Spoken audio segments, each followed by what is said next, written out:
आज स्थानीय लोग तो यही कह रहे हैं कि सनातन धर्म जिंदा है और जिंदा रहेगा और इसकी प्रासंगिकता हमेशा बनी रहेगी। लेकिन यही सनातन का बड़ा पर्व महाकुंभ सनातनियों को तो रास आ रहा है, लेकिन देश के दुश्मनों और कुछ सियासतदानों की आंखों में खटक रहा है। रिपोर्ट देखिए।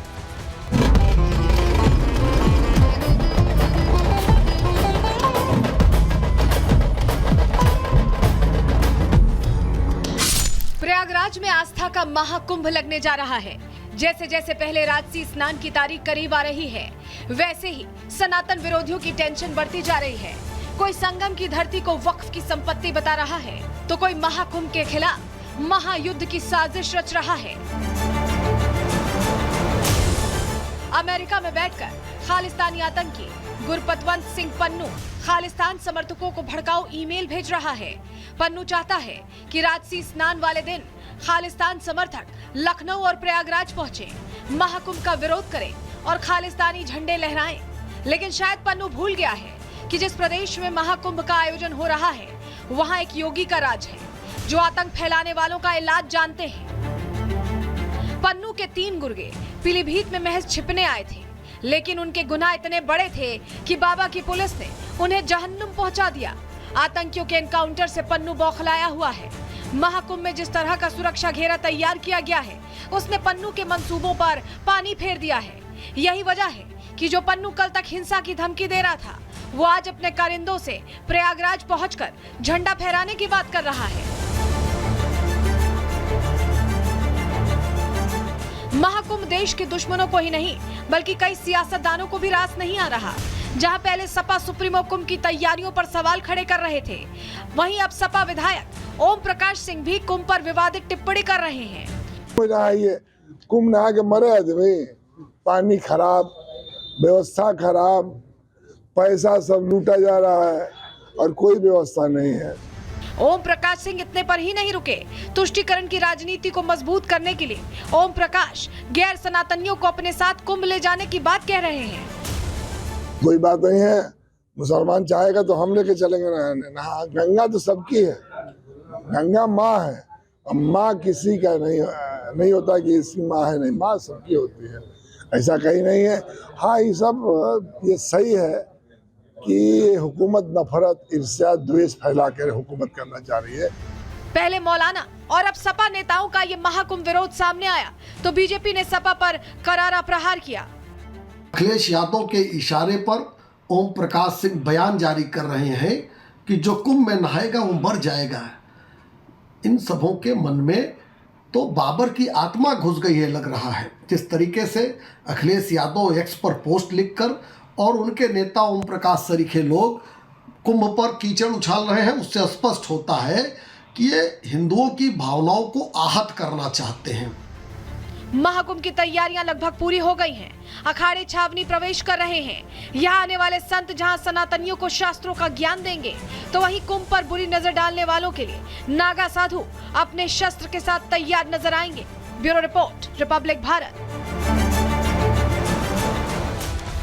भारत विरोधी ट्रूडो की हवा निकल गई है, उन्हें कुर्सी से बेदखल कर दिया गया। बात इसकी करने वाले हैं क्योंकि पतन का कारण भारत विरोध, अपना एजेंडा चलाना और खालिस्तानी प्रेम बन गया, क्योंकि यही वो ट्रूडो थे जो भारत को आंखें दिखा रहे थे और खुद ही गड्ढे में गिर गए। अब बात इनकी।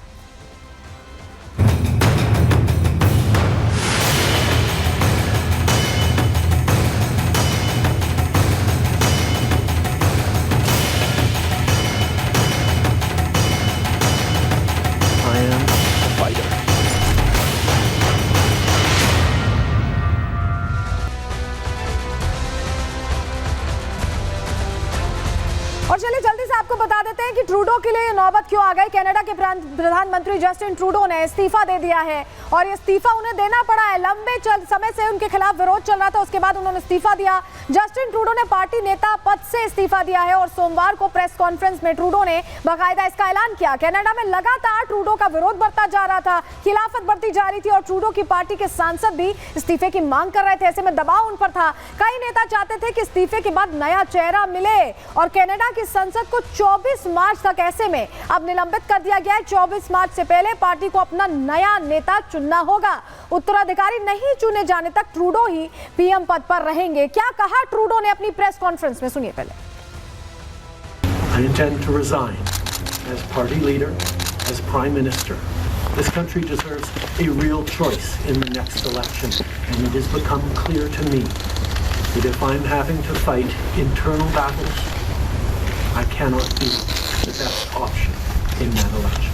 To strengthen the economy post-pandemic and advance Canada's interests in a complicated world, that is exactly the job that I and we will continue to do for Canadians.